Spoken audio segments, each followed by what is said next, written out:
Yo, what up, what up, what up? It's your boy Roy, accompanied by the one, the only, the Dominican bad man, Sergio, aka the floor price guy. And we're Combat Sport guys coming back to you with another UFC full card breakdown, picks, analysis, bets, opinions, yada, yada, yada. But before we do, let's talk about last week, how we did. We bounced back from a not so good UFC 312, whereas our picks weren't the best, but our bets hit. We had UFC Vegas 102, Cannonier versus Rodriguez, where I myself went 9 of 12 in my picks, and my man over here went 7 of 12. But not just our picks did well, our bets that we put out on X that we always put out prior to the fights and with the live bets hit as well. I'm gonna give it over to my man Sergio. How you doing, man? I'm good, brother. Always a pleasure. I got to say, we murdered UFC Vegas 102. Betting recap. And again, prior to, the fight nights, we always kind of put our picks and our bets. We had last week. We had a couple different ones. We actually did very, very good on what kind of hit. So if we kind of go assess a three team parlay, it was at a minus 123. It was very good odds. Cavalcanti, Estevam, Shabazian, amazing. Props. Souza versus Hill. We had props. Props. We had Souza versus Hill at over 2.5. Delgado inside the distance. Cavalcanti via decision. And where it got good, as always, are the live bets that night that we always call via X. And Petrovsky, a plus 500. Bonfim and Williams over 1.5. You could bet your ass that we were scared on that one. Walker wins by submission, plus 400, and then Cannonier at a plus 210. And it was a good fight, and we really, we the safer bet, we lost on the safer bet, Zalao and Rodriguez, but everything else hit.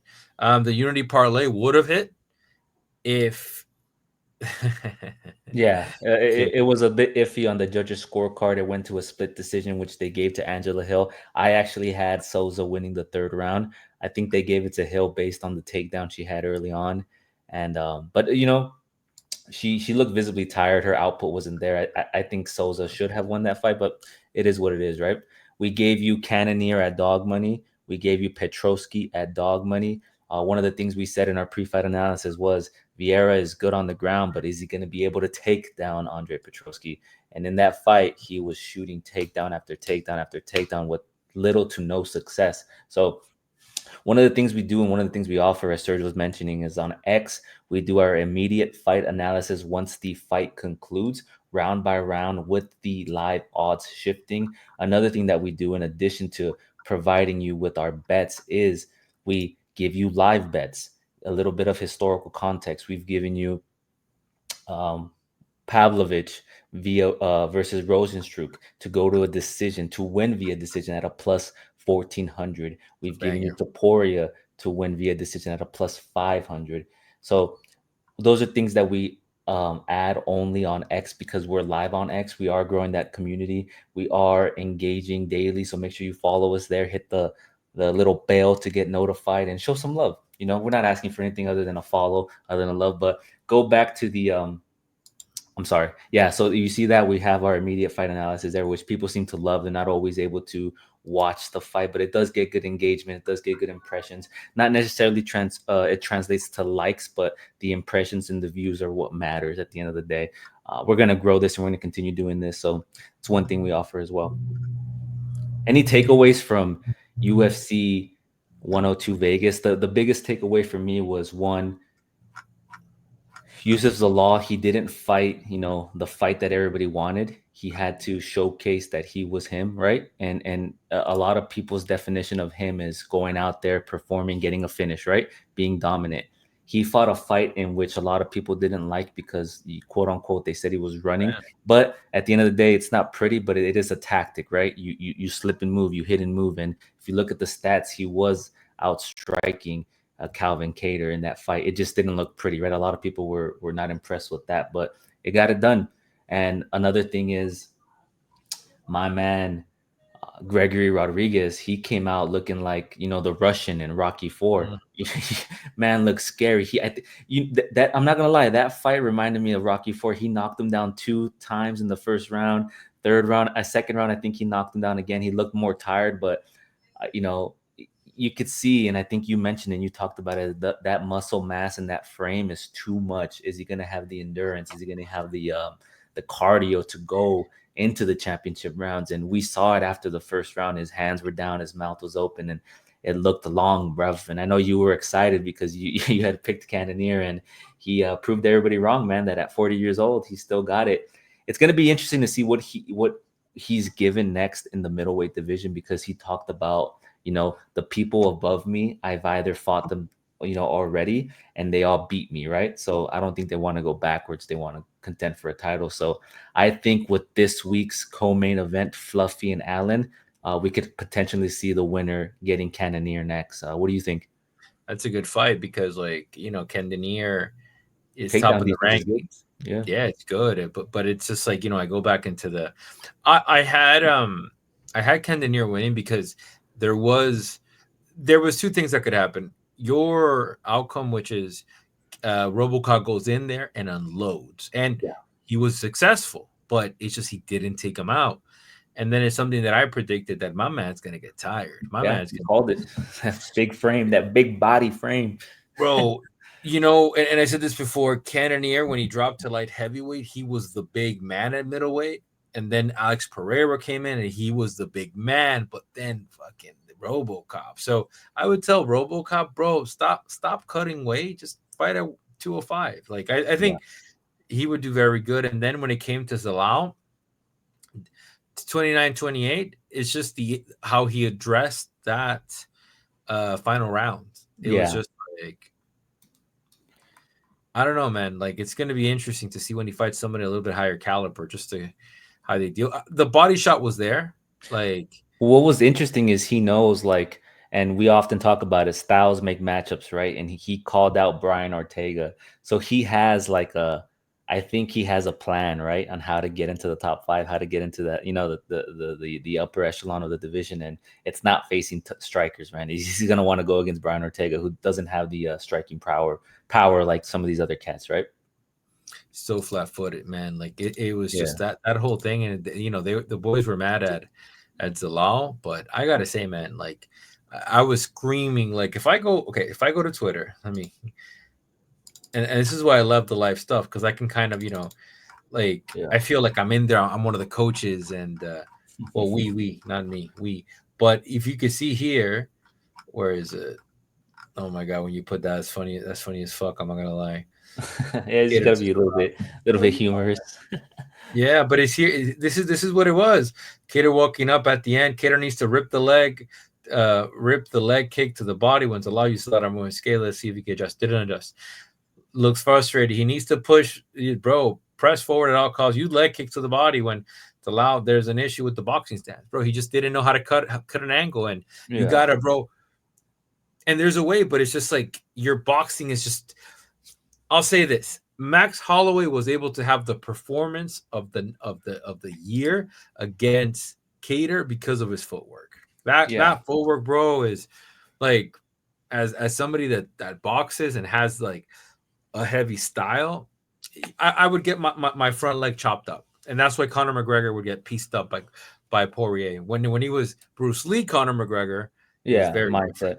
Yeah, and I think, Zalal's performance is kind of like, I'm not comparing his fighting style to it, but I'm comparing the way in which he did it to Floyd Mayweather. Floyd Mayweather has that type of fighting style where he's gonna beat you on the points. He knows what the judges look for, and then Yeah, when he's already secured the victory, he's gonna prounce around and quote unquote run from the opponent, right? But it's a tactic, and it's not, like I said, it's not pretty. That's why a lot of people dislike Floyd Mayweather, on top of how he speaks and whatnot, But I think it's a style of fighting, so we'll see what he does next time he's in the octagon. See if he answers those questions or if he continues it. Move on here. Let's break down this card. UFC Seattle. We got 13 fights. We had one added in last minute that we'll be breaking down. Austin Venderford up against Nikolai Veretennikov. got added to the card, I believe, yesterday or 2 days ago. So we'll be breaking that as well. But kicking off the card here, we have Modestas Bukauskas up against Rafael Cerqueira. Cerqueira. I like to say Cerqueira. I remember when we My saw boy, him that's at my boy. 308. We got knocked out. Yeah, we saw him at 308, and a lot of people were mesmerized by that 11-0 record. But breaking the fight here, we have a light heavyweight 3-round bout. Bukauskas is 16-6-0 and is 4-5 in their last 5 bouts, last beating Marcin Prachnio via submission.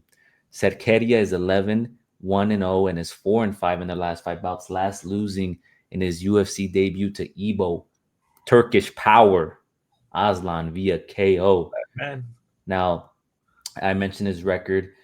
Cerqueira, there isn't a lot of footage of him being in these vulnerable positions, right? Like we haven't seen him be taken down to the ground, be taken the distance. We haven't seen him, fight up against the cage. Like all his fights have ended pretty quick, right? He has power. He's finished 8 by TKOs and 2 by submissions.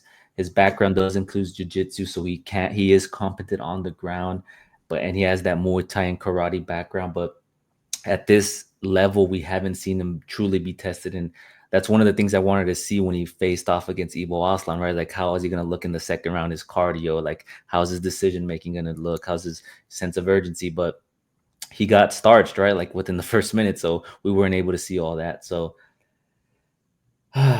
yeah, man, you look at the side of Bukauskas, he has the 2-inch reach advantage over him.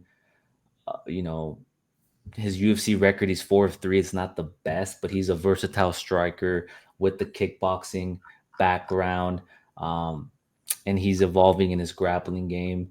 It's going to be an interesting fight. I think for the reasons of not knowing a lot about Cerqueira and not facing the level of competition, I'm going to go with Bukauskas to win this fight.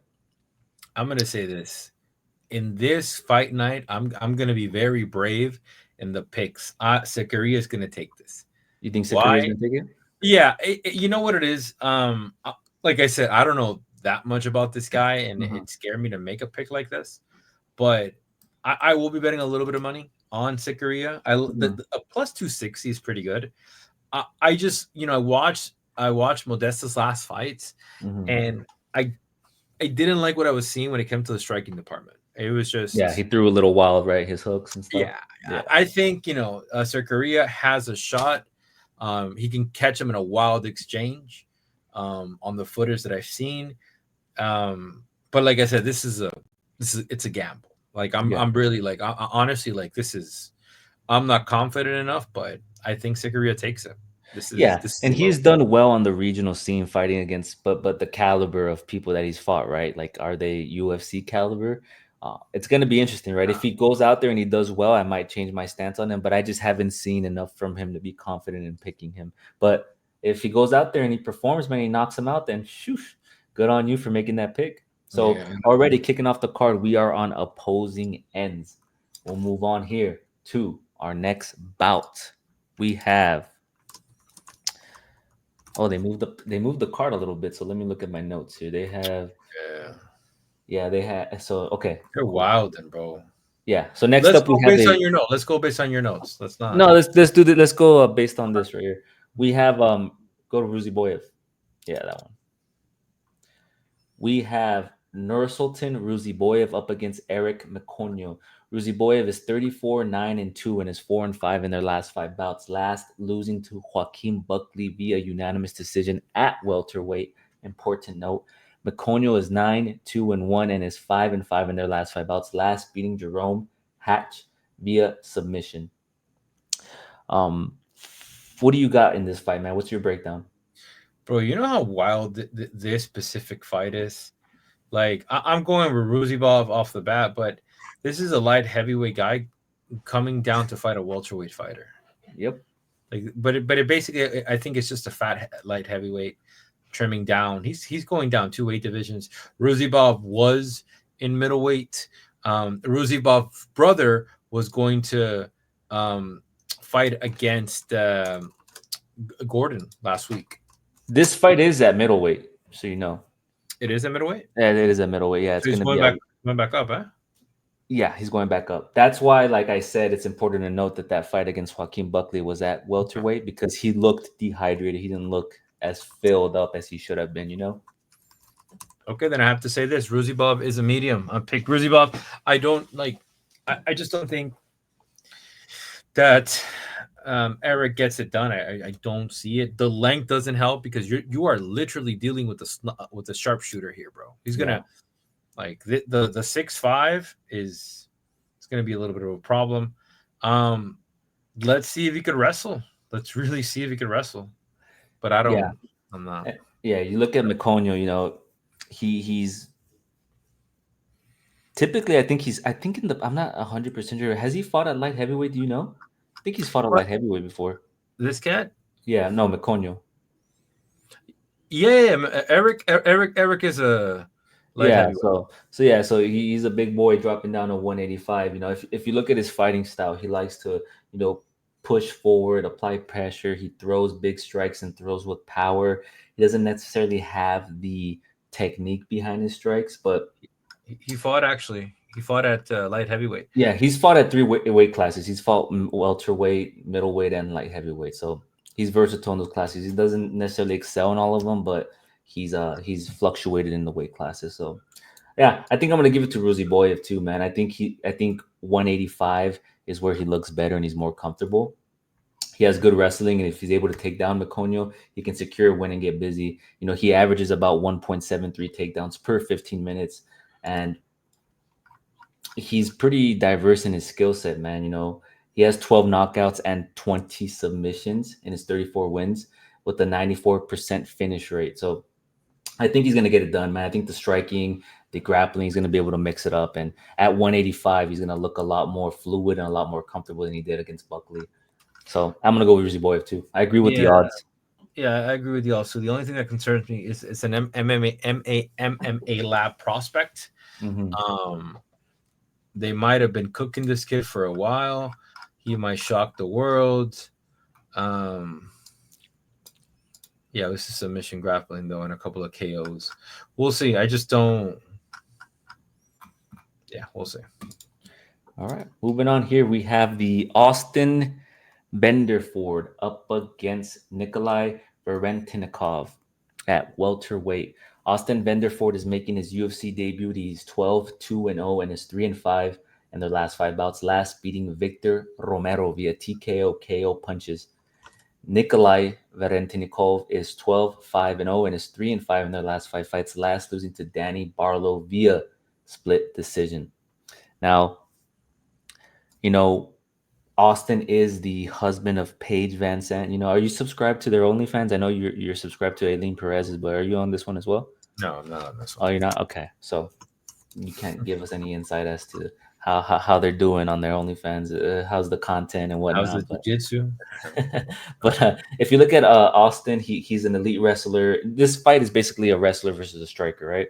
And I think Austin making his UFC debut is going to be able to, you know, take his opponent to the mat and control him. That's kind of where he excels. If you look at his film and you kind of like seen his past fights, he likes to get down to the ground and he gets busy. He has 7 of his 12 wins via knockout or submission, and I think he's gonna look to not take him out, but take Nikolai down and kind of take away his striking prowess. Um, he does have chin issues. Austin, he's been, you know, the 2 losses that he has on his record is because he got checked, he got chin checked, and he got knocked out. So he has to avoid the early onslaught from Nikolai, but I think he can get it done. If he, you know, he's going to secure some takedowns, he's going to control him, he's going to win his UFC debut, in my opinion. The fact that he's a dog is interesting. I wonder why. Um, I would say opposition. But at the same guy, this guy, I mean, Nikolai, it looks like when he comes to, well, Mike Morales is no joke. Mike Morales is that up Mm, and coming cat from Venezuela. I think he's from Venezuela or Ecuador. Welterweight guy. mhm. They're pitting him against Gilbert Burns, and then goes and win threes in a row, and then loses Yeah. to Danny Barlow, which is undefeated. I mean, look, anything could happen in this fight. Yeah, and again, this guy likes to push forward. He likes to strike and throws with Mm, volume. He looks to set up his, you know, his jab to find that knockout punch. But I think, you know, Austin's just gonna just be relentless and trying to get this fight to the ground. That's how I see this fight happening. It's gonna be like a classic striker versus wrestler.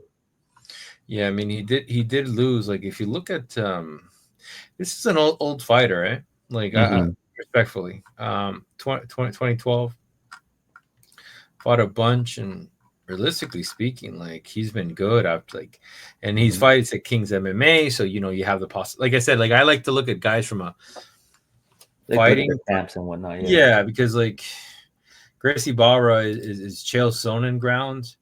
Chael's from here. Yeah. Um, yeah, this is actually a coin flip. Actually, I'm Yeah. gonna be 100 with you, Chad. This is a coin flip. Who you going with, man? Yeah. Let's go with Vanderfort. Okay. Going with Vanderford as Low, well. super low. All right, all right, all right. We'll move on here to our next fight. We have Ricky Simone taking on Javid Basharat. Simone is 26-0 and is 2-5 in their last five bouts, last losing to Vinicius Oliveira via unanimous decision. Basharat is 14-1-0, where he sustained his first loss. He is 4-5 in their last five bouts, last losing to Ayman Sahabi via unanimous decision, where he was outstruck in that fight. Basharat has good kicks. He throws good side kicks and switch stances. Up against Sahabi, if you watch that fight, he didn't look bad. He just lost. He just got outstruck. He outvolumed. He fights well at range. He applies pressure. He moves forward. He's a technical kickboxer with a well-rounded game. Um, he has good takedown defense, man. It's going to be interesting to see how this fight is against Simone, right? Who is a pressure forward wrestler. He has an 85% takedown defense. But Ricky Simone is a dog, man. I wouldn't be surprised if he comes out and he's just like has that cardio and that pressure, right, to secure those takedowns. He comes forward, he looks to grapple. Mm, Yeah, especially because the reach is a little bit more. The yeah. 5'9" is an issue. I I'm think gonna be he's interested to see. Like, I think this fight is gonna be good to do the live bets, right? Because I want to see if Ricky Simone is able to immediately take him down. It's gonna be telling how the fight's gonna be, right? Like immediately. If that first takedown attempt is successful, then you're gonna see the odds shift. But if Basharat's good takedown defense at 85% holds up and he's able to keep the fight standing, I think he's gonna pull out a victory here. I am gonna go with Basharat to win via decision. I think this fight goes the distance. I think he's gonna set up his striking well, set up options for him to look for and secure takedowns. He's the better striker of the two and has decent enough grappling to hang out with Simone if it does go to the ground. I don't think he's going to be controlled on the ground. I think he's going to be able to bring the fight back up to the feet if he gets taken down. But yeah, I'm going to go with Basharat. I think he has more tools in the toolkit to get it done. I'm gonna go with you. I really believe that that win to my man over here is a hobby. Mm-hmm. It was a weird one. It was a very Sahabi's gotten Sahabi's like that. You know who it reminds me of?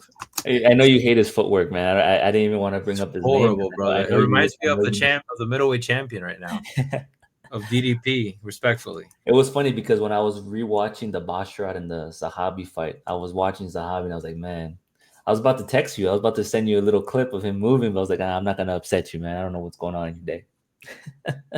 I don't know if there was a point strike. I don't remember now, but I did feel that fight was actually closer than what it was.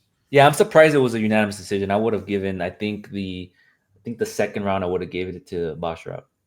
Yeah, it was such an awkward fight, and like Sahabi Mhm. was a dog at like a plus 415, which is insane, if I'm not mistaken. But I'm Yeah. gonna go with Basharat. I don't like what I've been seeing from Ricky Simone. Um, he should have had good success against Oliveira. Oliveira is just that guy right now. He's just that Hmm. that fiend, we'll call it. Just don't like the hands either. Like, in the striking department, Ricky Simone is not known for his jab or his hook. So I Hmm. expect, Basharat is. Basharat just going to piece him up from the distance, especially with that kind of like more than anything, it's the height. Like, Yeah. the reach, Ricky has it, but, one of the things that they need to start doing is leg reach because Javid is such a karate fighter. I don't know, man. I'm gonna give it to Basharat. Maybe I would have gone with Ricky Simone, Hmm. but I just don't like what I saw in his last performance. I don't know if he was hurt. He had that kind Yeah. of ankle thing, and he struggled against Vera, and Oliveira got confident very quickly in that round. But just for purposes that I know that he's coming from this camp and the fighter, I expect he's going to be like a minus 400 prior to the fight. Just to let you know. Javid, Yeah, he's at heavy. minus 285 right now. Yeah, No, it could but jump. I like the they're gonna move. throw leather on this man. I think it's gonna go the distance though. I think a good solid bet is if you're on the side of like, oh, Ricky Simone's gonna be relentless, he's gonna secure takedowns, he's gonna control him, and you don't want to go straight money line on Javid, I would look at the over, right? Like the 1.5, maybe over the 2.5, because I think it does go to a decision. I don't see him knocking him out. It's a pretty tough guy. Yeah, and I mean like that shouldn't be. Yeah, well, it's minus 245 right now, actually. Oh, it Um, updated. Okay. yeah, minus 245. So people are putting money on Simone, but yeah, I mean, look, well, see, that's the issue. Will the fight go to the distance? The minus 350. That doesn't. Why take that chance at a minus? That's insane. No, absolutely not. Now we'll see the live blitz that night. Right on. We'll move on here to a middleweight bout between the undefeated Mansour Abdul Malik up against Nick Klein. Abdul Malik is 7-0 and is 5-5 in their last five bouts, last beating Dusko Todorovic via KO. Klein is 6-1-0 and is 4-5 in their last five bouts, last beating Gerardo Souza via submission. You know, what do you got for this fight? I want to hear your breakdown, man. Brother. We're going heavy on Abdul. I think Abdul is part of my parlay as well. At a Right now, minus 560? yeah. I mean, Kind of far off, yeah. yeah, this guy hits hard though, man. This guy hits hard. With Klein, like I was a bit concerned. I think it wasn't the first fight. It was the contender series fight where um Wes had some level of success, but Yeah. Wes also was a dog and had striking.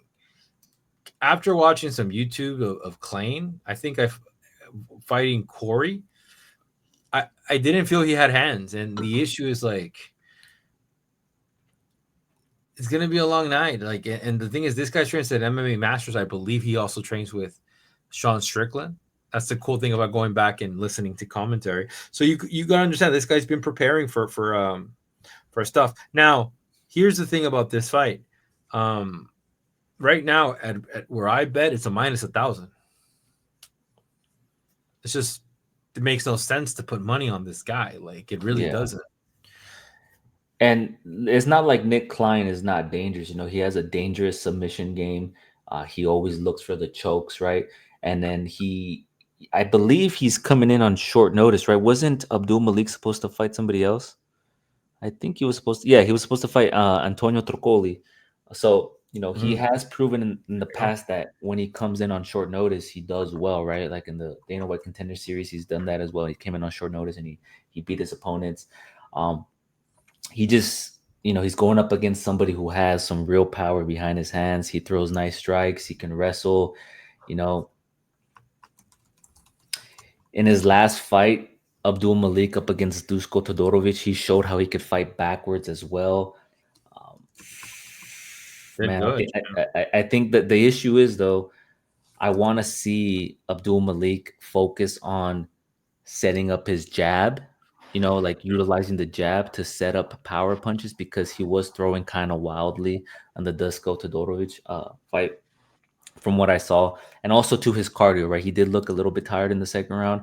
I want to see how he improves on that, but he has power, man. He is explosive. I think he's gonna get it done here, man. I think he's gonna remain undefeated. I know we're in the era right now where a lot of people are losing their O, but I don't think Abdul Malik loses it this Saturday. Yeah, he's just too. That kid's just hits. He hits too hard, and we'll see. Like I said, if Klein comes in with better striking, maybe he has a shot. Maybe he has a. Now here, I'll be honest with you. For this particular fight, a little gamble, but I might go the distance in this fight. Just an FYI. I don't know. I think if Abdul Malik's wrestling isn't as good as I seen it, I would probably be more confident in saying, "Oh, this fight might go the distance or it might finish." I might pick Klein as a dog, but his wrestling is good, man. I think he can hang with. I don't think he's gonna give his neck up like these other cats did. If he does, I'd be very surprised, man. I'd be very surprised. The one trend I've been seeing, and I could be wrong, is just like these level of fights, like Hmm. it might go to a decision. Like I said, if you put $20 on the decision, it's $100, right?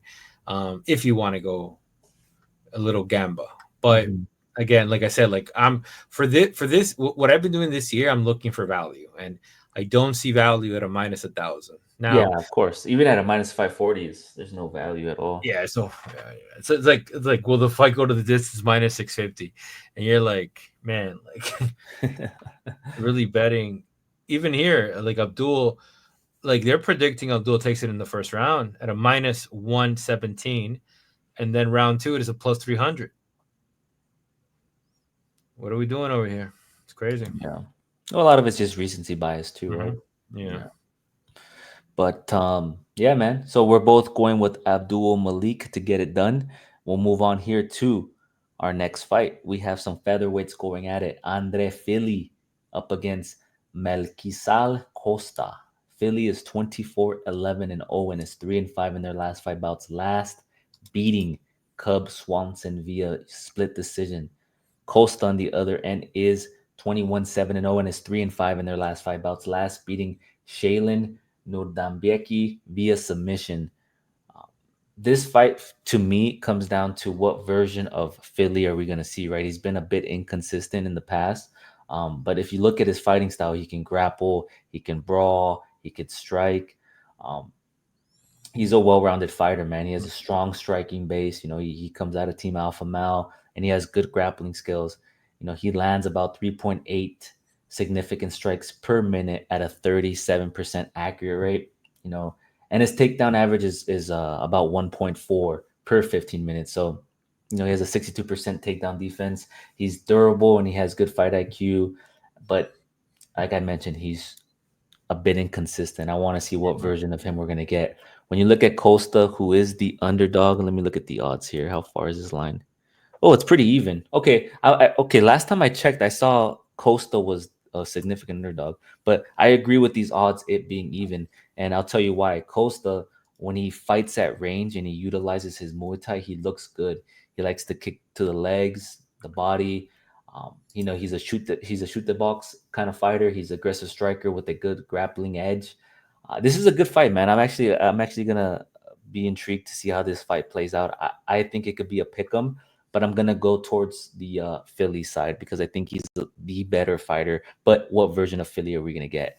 That's my main thing. But I'm gonna go with Philly to pull out a victory here. Yeah, I mean, look, bet the decision on this one. Can I just say decision? I'll pick a fighter and just literally that'd be so funny. But we have to pick a fighter here. I gotta say, both of them. If you check out their losses, it's been against top fighters. Like, Hmm. you got Thiago Moises. Remember I was big on him in his last fight. I think Thiago Yeah, Moises was a dog, and that was also at light heavyweight. So Melky is dropping down from light heavyweight. It's important to kind of well, when he fought Thiago Moises, and then you have Steve Garcia, which that's where he made his welter, his featherweight debut. Steve yeah. Garcia is no joke. I think he lost the fight to Barboza. But then you got, over here, Nathaniel Wood. I think he's such a good prospect, Nathaniel Wood. Um, and then Dan Ige. I mean, look, you know what's up with Dan Ige. Yeah, man. This is really a pick 'em fight, champ. Is Philly that dog? Where's the fight at? Are they is it Vegas? Seattle, Seattle. Seattle, man. Come on. I'm gonna go with Philly. I'm gonna go with Philly. You go with Philly? Think Philly gets it done? I think I'm gonna give them the West Coast advantage. How about that? It's really a pick 'em. Like it's really Right on. I think we're a both pick going 'em. on the side of Philly here. We'll move on to our next fight. I believe this is our featured prelim. We have Ion Cutelaba up against Ibo Aslan, Turkish Power, light heavyweight fight. Looking at the odds here, we have Aslan at a minus 135 favorite, whereas Cutelaba is at a plus 115. You look at Cutelaba, he's 18-10-1 and is 2-5 in their last five bouts, last beating Ivan Erslan via split decision. Aslan is 14-1-0 and is 5-5 in their last five bouts, last beating Rafael Cerqueira via KO. I honestly think this fight is gonna be interesting because you look at Aslan, right? He has power behind his strikes. He's an aggressive, forward moving individual who throws with volume. He throws with technique. He's very dangerous. And you have an individual in Cutelaba who, if he comes in with a grappling heavy approach and doesn't throw or look to engage like he did against Urslan, if you watch that fight against Urslan, he was throwing wild hooks, man. He was just engaging in these striking exchanges. And if he does that up against Aslan, I think he's gonna be in trouble. I think he's gonna go out. But can we trust Cutelaba to wrestle? He doesn't really do it all the time, right? And my concern with Cutelaba is he gasses out in the second and third round. He's high volume in the first round, but as the fight progresses, he looks visibly tired. So I think Aslan has the momentum. I think he has the power. I think he gets it done here. I'm gonna go with Ibo Aslan to win. I'm gonna be 100 with you. They should have our Aslan at a plus 220. Um, give him, Aslan? yeah, give him those better odds, man. Like just based off his winning streak, guys coming from a loss. However, I'm gonna go with the Green Hulk. Kuda, You mean at a minus 220? yes, thank you, minus 220. Okay, I was confused. Like, why are you gonna put him as an underdog? And and I'm gonna say it this way: if Kutalaba comes back and fights his old ways, he loses. But I Yeah. think this Kutalaba is a smarter fighter. And this is why, like, remember when we picked you picked Arsalan? I told you, nah, my boy's gonna come in a little bit more composed. He proves me that. He proved that he was more composed. I think for this fight, he's been listening to Coach Eric, which is back in the day one of the top coaches was Greg Jackson, then Sahabi. I think this is the Eric Nixon era. I think Kurilaba comes in composed and picks him apart. Now, if he goes to striking with this dude, strike to strike, he might get knocked the fuck out. But if he utilizes his grappling, and I think this is where my boy over here, Aslan, is probably going to struggle. He wins the fight, but he needs to mix it up. He needs to kick, keep range, grapple, clinch. If he doesn't do that, it's gonna, like I said, like I like the pressure that Aslan puts on fighters. But Kutalaba, this is gonna be at a low. Okay. You're going with Cutelaba here. We'll move on to our main card. We have Alonzo Menifield taking on the debutant in Julius Walker. A lot of people on X, I've been looking at X, are high on Julius Walker for some reason. You look at their records here. Menifield is 16-5-1 and is 2-5 in their last five bouts, last losing to Azamat Mirzakhanov via KO, whereas Walker is 6-0 and is 5-5 in their last five bouts, last beating Myron Dennis via KO. What do you got in this fight, man? I sent you some footage on Walker. What did you think about him? So Were you impressed with him? I mean, the kid's impressive. The question is, like, man, you know what the issue is, champ, is that if we're just relying on power, I don't think it's it, man. I really, really don't think it's it. I would love to know if this cat um, was training with people outside. The only thing is the 6-0, the inexperience of it has me pondering the question: what if? Watching him, like I want to compare this fight to the film study I did for like Vince Morales and Elijah Smith, right? Like when I saw Elijah Smith, I saw the speed, I saw the pressure, right? I saw the potential. You get me? And then him able to mix things up, which is what led me to choosing Elijah Smith. But when I watched Julius Walker, he kind of seemed one dimensional to me in the sense that his game plan is the same in the fights that I saw. He looks to take the fight to the ground, control you, and he works. He looks for the ground and pounder, looks for the submissions, right? When the fights are on the feet, he has his chin in the air and his striking isn't the best. He has, the striking exchanges don't look good to me. And I think if we get a version of Alonzo Menifield that comes in and is able to defend the takedowns, engage in striking, keep it on the feet, I think he's gonna hurt Walker, man. I think the jump in competition might be too much. We'll see though. He could prove me wrong, but I wasn't impressed with what I saw on the regional scene in the footage Uh, that I saw. But he could have worked on his striking, and I can be totally dumbfounded when I watch the fight. But I think I'm gonna go with Alonzo Menifield. I think the jump in competition is way too much for him. and the finishes are just like so like delayed. I find that this guy's not really Yeah, dominating a fight.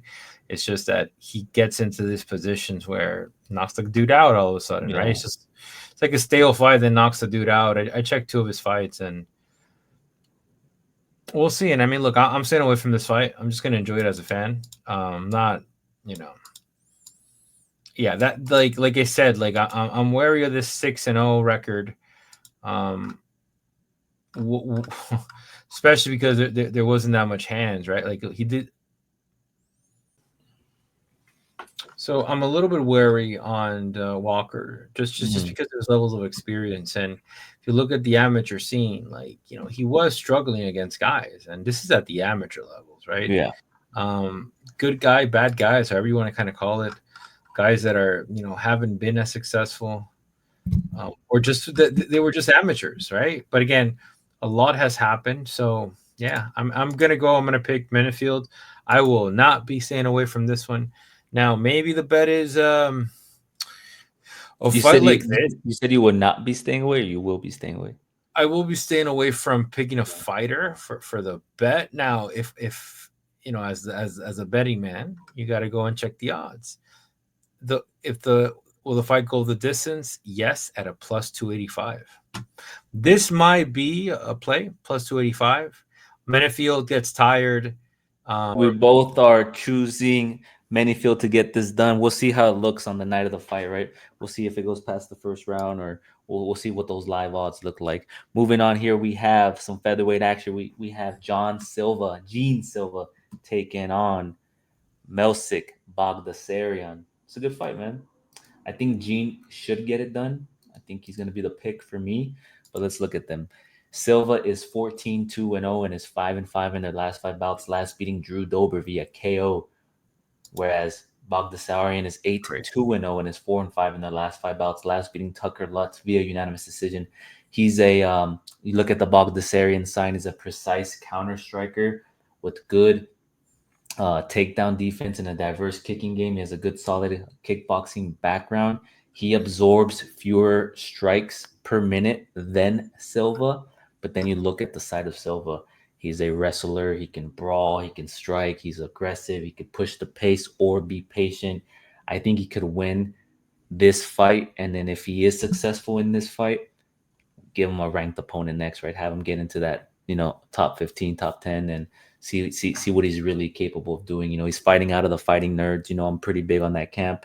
Despite the women not doing good, he's part of that core four, right? Which does really well. So I think relentless pressure, fast hands. I think he's going to be a little bit too much for Baghdasaryan, but no disrespect to Baghdasaryan. He's a good kickboxer. I think he's going to be able to hold his own, but I think momentum is on Gene's side. He should win this fight. I think yeah, he's probably my most confident pick on this card. yeah, and I think did I put him on a parlay now that I'm thinking? Um, yeah, man, this is a hard one. This is a when I say hard, let me kind of like explain myself. Yeah, explain yourself. It's whether Gene is going to knock him out or whether he's going to take him to a decision. Yeah, That's like, yeah, I did not put money on him. I don't know why I should have. interesting. How dare me? How dare Um, you, man? it's just the money. If I find out you put money on Rob Font instead of Gene Silva, we're gonna have No, some problems, brother. I'm not betting Okay, on that fight either. okay, okay, I'm not. okay. But it's just like I said. Like I look at the tag and like we. I'm thinking about value, right? I'm thinking about now. The Unity parlay, he's going in. I think he's gonna steamroll. But yeah, I mean, look, this is all fight nerds. Um, I would like to see Bag Milsic Baghdasaryan, yeah. Baghdasaryan. Oh my god, kind of light him up from the outside. But it's just Silva has that dog in him. Those overhand rights, like finishing Drew Dober is no joke. I understand Drew Dober is a little bit inconsistent. However, man, it's just you can't deny this kid's like hard and striking. So yeah, so just Gene Silva for both of Gene us. Silva. We're both going with Gene Silva. We'll move on here too. Our next fight, we have the undefeated Matsumoto. Gene, we have another Gene. We have back-to-back Genes, man. We have Gene Matsumoto going up against Rob Font. I believe this fight is at a catch weight, right? I think it's 140 pounds. 140 pounds catch weight, 3 rounds. Matsumoto is taking this fight on short notice. Rob Font was initially supposed to fight. Oh my God, his name. Fucking what's his name? Dominic Dominic Cruz. Cruz. Wow, I Dominic can't believe I Cruz. forgot his name. Rob Font was supposed to fight Dominic Cruz in his retirement fight, but Dominic Cruz had a shoulder injury. He was forced to retire, so that fight got scrapped.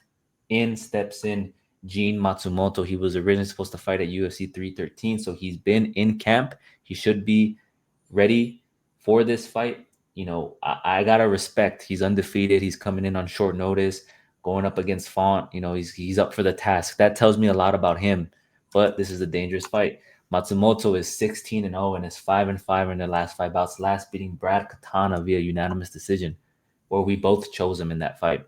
Font is 21-8-0 and is 2-5 in their last 5 bouts. Last beating Kyler Phillips, where we were on opposing ends via unanimous decision. You know, we already know what to expect from Font. He has good striking, good boxing. He utilizes that jab. He fights at range. He doesn't have the best takedown defense, but he doesn't need it. If he keeps the fight standing, he's pretty dangerous. You know, fighting on the outside, utilizing that jab, picking you apart to the body, finishing at the top. He's a good striker. Gene can strike. He does get hit. Brad Katana was clipping him in that fight, but he's able to mix it up. And if he's able to do that in this fight, he will be successful. I think he's gonna mix in some nice leg kicks, some body kicks, and then look for good entry points to secure takedowns. I see this fight being as if Gene looks like Kyler Phillips in the first round. You remember how Kyler Phillips took him Yep. down immediately, and like we were like, oh, it's gonna be long, bro. And then his gas tank kind of withered away, right? He got pieced up in the second and third, and he lost that fight. I think if Gene looks like that and he has that same game plan, I think he's gonna pull out a victory here. This is a big test for him. It's gonna tell us Jane? Jane? You went with Jane? Really? Matsumoto. I'm gonna go with Matsumoto. Yeah, I'm gonna go with the undefeated Matsumoto, man. I think Rob Font just relying on the striking. The issue with the Kyler Phillips fight was that Kyler Phillips gassed out. If Kyler Phillips would have had that same game plan in the third and the second round, he would have won that fight. It's just that he got tired, right? He got tired and he didn't look the same how he did against Munoz. Remember? He didn't look the same in those exchanges. So I think Gene could win this fight. I'm gonna go with He Gene. didn't, but to assume like, and here's the thing about it: you pit this kid. Like I look at this kid's record and I say, who's he fought? I'm gonna be very honest with you. We had him against Katona because Katona is not elite, not considered elite. Um, Katona was inconsistent. Got his walking papers, came back, won it. Now he's fighting in the UFC. Very similar to listen. This is very similar to Kyler Phillips. I'm gonna go with Font. I have it as a medium. Um, he was Okay. preparing for Dominic Cruz. The only thing that concerns me is like well, Dominic switches it up with the takedowns, right? So you have to expect that he's been really working on this. Knowing how he did against Phillips, I think this is gonna be a breeze. Really? We Even though might he got see taken down immediately against on Phillips, the you think he's first gonna be a round. Yeah, breeze? yeah.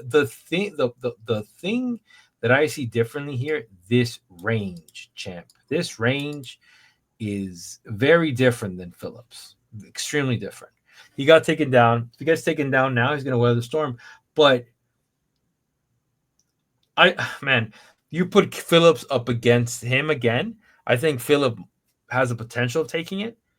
I still would have picked Font. Like I said, the experience is too much. This is not Calvin Cater. We need to remind ourselves that this is a he's a very versatile striker and a good wrestler. So by that, I'm gonna go with this. I think the distance is gonna present the jab is gonna be an issue for Gene. When Gene's trying to come in, he's gonna get hit with a jab. The leg kicks he's gonna be missing because when Gene has to come in with a leg kick, the discrepancy of the reach and the discrepancy of the height is going to be a little bit too much. Okay. I mean, yeah. I mean, look, yeah. You talk about records like Dan Argueta, Katona. They're both primarily grapplers. Gene did, look good on the ground. I think going up against just a pure striker, I think Gene's gonna be more comfortable. The issue is, and kind of you mentioned it too, he can't get caught up in the striking exchange. He can't let ego take over, right? Like we've seen some of these cats that do have a grappling game plan not incorporated, right? Because they want to strike, they want to impress. But if Gene's able to stick to a game plan in which he mixes in these strikes with the takedowns, I think, you know, exploiting Rob's weakness in not having good takedown defense is going to be his key to victory here. He just can't get cocky, man. He can't get caught up in the striking exchanges and look for that knockout or look for that, to outshine him in the striking exchanges, because up against somebody like Rob Font could be tough. But I think Gene gets it done here, man. We'll see. We'll And see. and if you look at this fight, champ, just one observation to make. Gene struggled. Sorry, not Gene. Philip struggled having a similar reach to this man. I Mm-hmm. don't know. I think he's in for a rude awakening that night. I have a hunch. I just hope. Let's see how he does, and hopefully Father Time just hasn't caught up. Yeah, we'll see. We'll see. Medium. Is We'll see. Rafa at a medium? Okay, it's cool. Cool with me. I know you like Ralph. Hey, listen, you stick to the old dogs, man. You were good in the Jared Cannonier one last week. Like that, eh? Not mad at it. We'll move on here to our co-main event. We have Brendan Allen taking on Fluffy Hernandez in a middleweight 3-round bout. Allen is 24-6-0 and is 4-5 in their last 5 bouts, last losing to Nasruddin Imavov via unanimous decision. Hernandez is 13-2-0 and is 5-5 in their last 5 bouts, last beating Michel Pereira via KO, ground and pound in the 4th round. Man, this is a rematch from about 6 years ago, 2018. They fought in LFA, I believe. Correct me if I'm wrong. I think it's Yeah. 2018. Yeah, 2018. I think this fight is gonna come down to the cardio. I think Hernandez has been really impressive in the fact that he's he's like the Marab of the division, right? Like he's just relentless in his cardio and his pursuit for takedowns. And I think he's gone the respect of a lot of people, right? A lot of people had Michel Pereira. We chose Michel Pereira, remember? We thought he was going to knock him out. We thought he was going to have the jiu-jitsu on the ground. And what did he do? He absolutely obliterated him, mauled him, and, just I think he took him down, more than 20 times in that fight, if I'm not mistaken. Habib, Habib shit. I think he took him down 20 times in that fight. He was just he has good cardio, man. He's relentless with the cardio. His striking's improving. On no disrespect to Allen, I think the issue with Allen, and I think there is some recency bias, is in his fight against Imavov, he looked desperate, right? Like he looked good in the first round. He took down Imavov, and that first round he won it. And in the second round, Imavov had good takedown defense. He was able to keep the fight standing, and he looked desperate. He looked tired. He kept shooting for takedowns. He kept missing. He just didn't look good. He looked sloppy. But given that he had a good win streak, he's very Yeah. dangerous with the submissions. If he gets on your back and finds your neck, he's going to make you tap, right? He's good with the Brazilian Jiu-Jitsu. I think this fight should be a lot closer than what it is, but I do think there is some recency bias based on how Allen looked in his last fight and how good Hernandez looked in his previous fight, right? But I think this is a good fight. I think Hernandez is going to win. He is going to be the pick. I think this fight is all about cardio, and I think Hernandez is going to out cardio him. You called it. Yeah. If we look at his here's the thing about it. Brendan Allen has a shot if he goes berserker on the first round. My best friend over here, what's his name? Kevin Holland. Yeah, he just has to go berserker, leave it all out there, and just risk. But if you look at Imavov, bro, that man looked tired. Like, what was it? Was it the stress? Because it was still it was still a co-main event slot. Like he doesn't shine in these spots, unfortunately. It was in France too. You could say that he was in enemy territory and whatnot, Right. jet lag, whatever. Chris Curtis putting it on him. Where's that Kevin Holland? Whoop ass. Oh no, it's somebody else. But yeah, I just overall I gotta say Fluffy's gonna come in and take him down. Like I just we underappreciated this guy for so long. He's gonna come in. He's gonna put dirty work on this guy. Yeah, I agree. I think that at the end of the day, I think it just comes down to pace and cardio, right? I think you compare the two last fights, you had one guy who literally As I was saying, I think this literally comes down to pace and cardio. You have one guy who outpaced and out cardioed his opponent in Michel Pereira, and you have another guy who looked gassed out against Nasruddin Imavov. So I'm gonna go with Fluffy. You're gonna go with Fluffy. I'm gonna go with the medium. I'm pretty confident. Medium too, medium, Yeah. medium. And then I think we're both gonna agree on this next fight here. We have our main card: Henry Cejudo, the 38-year-old Olympic gold medalist, Triple C. He's kind of cringe though, man. That's the only thing that is wrong with him. Well, I won't let that affect me. Up against Song Yadong in a bantamweight 5-round fight. Cejudo is 16-4-0 and is 3-5 in their last 5 bouts, last losing to Merab Duvalishvili via unanimous decision. Merab was able to pick him up and walk across the octagon. He picked him up like a baby, bro. I don't know how I feel about that. Can you imagine a grown man picking you up like that? What are we doing? Marab though, Marab. As Marab Marab, though. also did it to Umar. It aged well. It aged well. It aged well. So can't take that away from him. He is on a losing stint right now. I think prior to that, who did he lose to? Was it Aljamain? Aljamain split decision. Yeah. So Controversial. he retired. He came back. He fought Aljamain Sterling. He lost that split decision. A lot of people said he could have won that fight. How did you score that fight? Do you think he won it? I think he did very well with how he addressed Aljo. It was close. It was very. If you give it to Triple C, it would have been valid. I don't see why not. Like, you know, when those fights are that close, it's like, oh, but it shouldn't be a split decision. And I'm like, you know, fighters fight to the edge sometimes. Like, and that was one of those fights. And it's Cejudo coming back, and then against Merab, dude, Merab is the machine. It aged well. It aged well. But yeah, so we have Song Yadong, who is at 21-8-1 and is 3-5 in their last 5 bouts, last losing to Peter Yan via unanimous decision. You know, Cejudo applies pressure.